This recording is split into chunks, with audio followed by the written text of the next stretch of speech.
Assalamualaikum warahmatullahi wabarakatuh.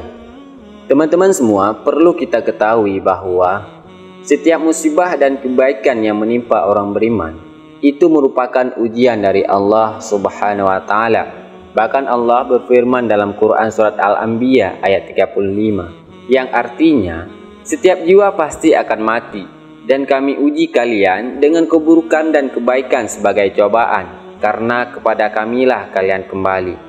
Semua ujian dan cobaan yang diberikan olehnya menunjukkan adanya rasa kasih sayang Allah kepada hamba yang beriman, di mana semakin tinggi tingkat keimanan seseorang, maka akan bertambah berat pula ujian yang diberikan kepadanya.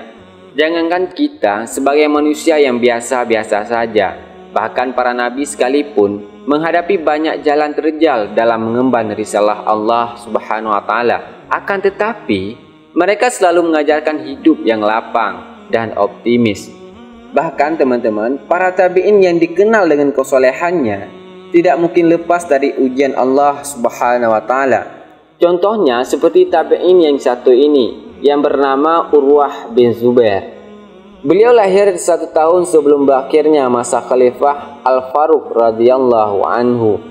Urwah bin Zubair tokoh yang dikelilingi tokoh-tokoh pilihan pada zamannya. Mengapa demikian? Karena ayahnya bernama Zubair bin Awam, sang pembela Rasulullah Sallallahu Alaihi Wasallam. Beliau lahir dari rahim seorang sahabiyah bernama Asma binti Abu Bakar As-Siddiq. Sang ibunda tersebut tentu tak asing lagi bagi kita teman-teman. Beliau adalah putri sahabat utama Abu Bakar As-Siddiq. Semasa kecil hingga besar, Urwah hidup dalam lingkungan yang sangat baik. Di lingkungan itulah ilmu berkembang, ketakwaannya terjaga, dan akhlaknya mulia. Tentu ini semua tak luput dari keberkahan sang kakek, yaitu Abu Bakar As-Siddiq. Bibi Urwah juga termasuk Ummul Mukminin teman-teman. Beliau adalah Aisyah, nama yang juga tak asing di telinga kita. Beliau wanita paling mulia, memiliki ilmu yang tinggi, dan banyak meriwayatkan hadis Rasulullah Sallallahu Alaihi Wasallam. Begitu luar biasanya teman-teman Urwah bin Zubair ini. Seakan-akan Allah Subhanahu wa taala ingin mengumpulkan keberkahan yang banyak dalam diri beliau. Beliau teman-teman amat gigih dalam usahanya mencari ilmu.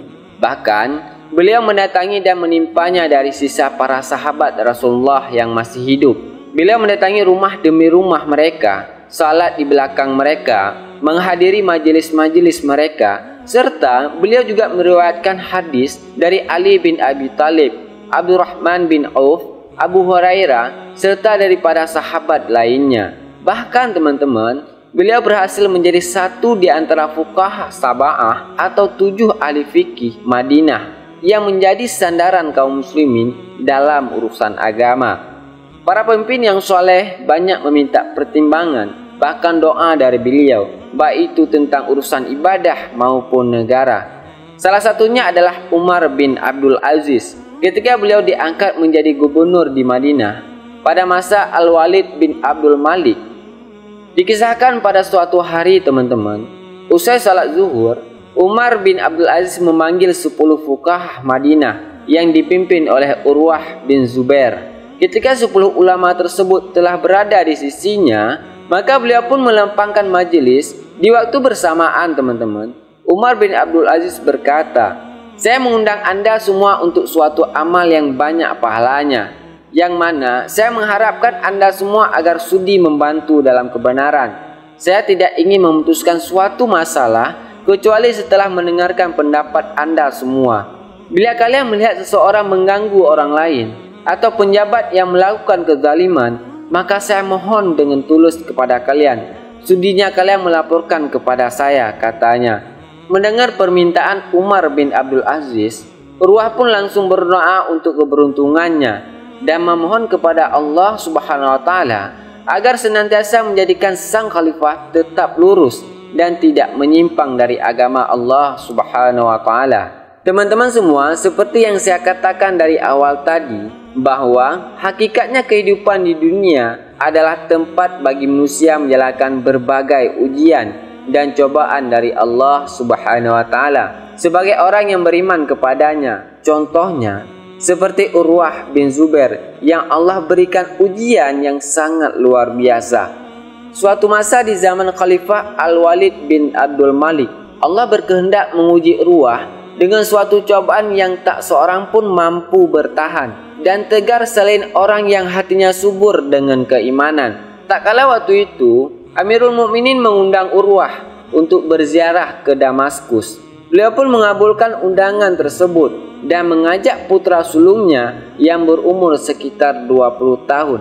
Di tempat itu, Amirul Mukminin menyambut dengan gembira kedatangannya, memperlakukan dengan penuh hormat dan melayaninya dengan ramah. Di waktu bersamaan, putra sulung Urwah pun meminta izin kepada ayahnya untuk melihat kuda istana. Setelah diizinkan oleh ayahnya, ia pun pergi. Singkat cerita teman-teman, di waktu Urwah sedang asik ngobrol bersama Amirul Mukminin, tiba-tiba datanglah ketetapan dan kehendak Allah Subhanahu wa taala, laksana angin kencang yang tak dikehendaki penumpang perahu. Di saat putra Urwah masuk ke kandang kuda, tiba-tiba saja seekor kuda menendangnya dengan keras hingga menyebabkan putranya meninggal dunia. Dengan kondisi demikian, Urwah hanya tersenyum melihat putra kesayangannya meninggal dunia. Bahkan tanpa air mata setetes pun yang mengalir. Padahal teman-teman, itu anak laki-laki satu-satunya, karena Urwah memiliki 4 orang anak dan yang lainnya perempuan. Melihat anaknya sudah tak lagi bernyawa, hingga Urwah pun menguruskan jenazah sampai menguburkan putra sulungnya. Dalam kisah ini teman-teman, dikisahkan setelah menguburkan jenazah anaknya, hanya dalam sesaat lagi-lagi Urwah mendapatkan cobaan dari Allah Subhanahu wa taala. Belum lagi tangan seorang ayah ini bersih dari tanah penguburan putranya. Salah satu telapak kaki Urwah terluka, betisnya tiba-tiba membengkak, dan penyakit ini teman-teman tidak bisa disembuhkan kecuali diamputasi. Melihat hal itu, Amirul Mukminin bergegas mendatangkan para tabib dari seluruh negeri untuk mengobati Urwah. Sesampainya di sana, para tabib sepakat untuk memotong kaki Urwah sebelum penyakitnya menyelar ke seluruh tubuh yang dapat merenggut nyawanya. Tabib pun berkata, "Wahai Urwah, sebaiknya kami memberikan minuman yang memabukkan kepadamu agar engkau tidak merasakan sakitnya diamputasi." Akan tetapi, Urwah menolaknya teman-teman. Ia berkata, "Tidak perlu wahai saudaraku. Aku tidak akan menggunakan yang haram demi mendapatkan kesehatan."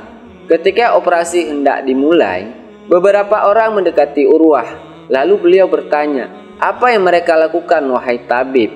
Tabib pun menjawab, "Mereka akan memegang Anda, sebab bisa jadi Anda nanti merasakan kesakitan yang luar biasa. Hal itu bisa membahayakan Anda sendiri wahai Urwah." Lalu beliau pun berkata, "Cegahlah mereka. Aku tidak membutuhkannya, akan kubekali diriku dengan zikir dan tasbih," kata Urwah. Singkat cerita, operasi penyakit Urwah pun selesai, dan ia pun mengambil telapak kakinya yang telah dipotong, kemudian mengangkatnya seraya berkata, "Demi Allah, selama 40 tahun, belum pernah aku menggunakanmu ke tempat yang haram, serta aku bersyukur kepada Allah karena engkau dikembalikan dalam keadaan yang suci." Kejadian tersebut membuat Amirul Mukminin sangat terharu. Urwah telah kehilangan putranya, lalu sebelah kakinya. Maka ia pun berusaha menghibur dan menyabarkan hati tamunya atas musibah yang menimpa dirinya.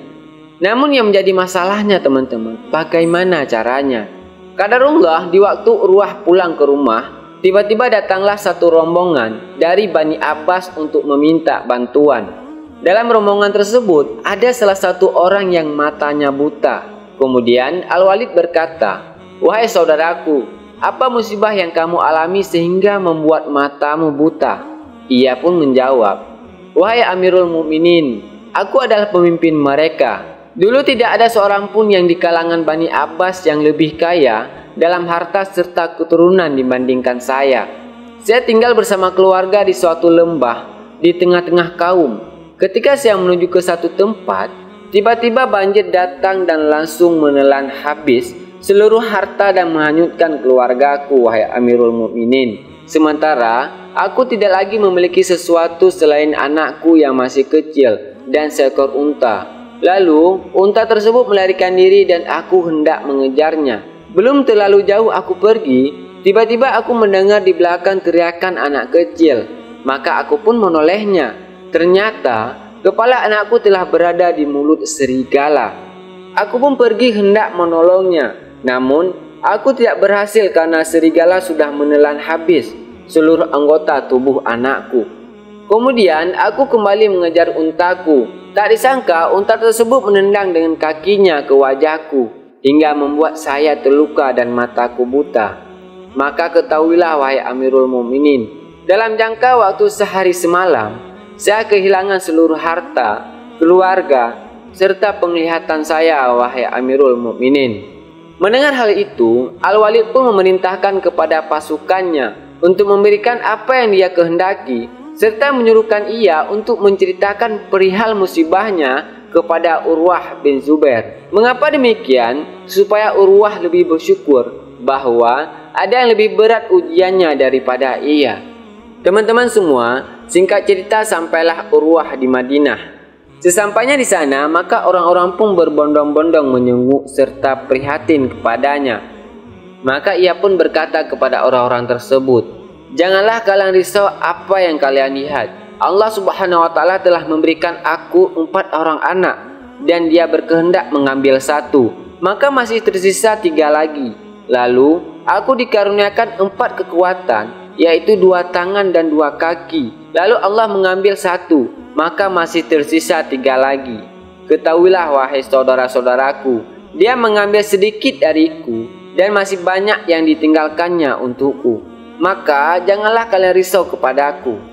Teman-teman semua yang dirahmati Allah, semoga Allah memberikan rahmat kepada Urwah bin Zubair dan memperbanyak orang seperti dirinya yang mengetahui mana iman yang sebenarnya, serta bersabar dalam berbagai musibah dengan sebenar-benar kesabaran.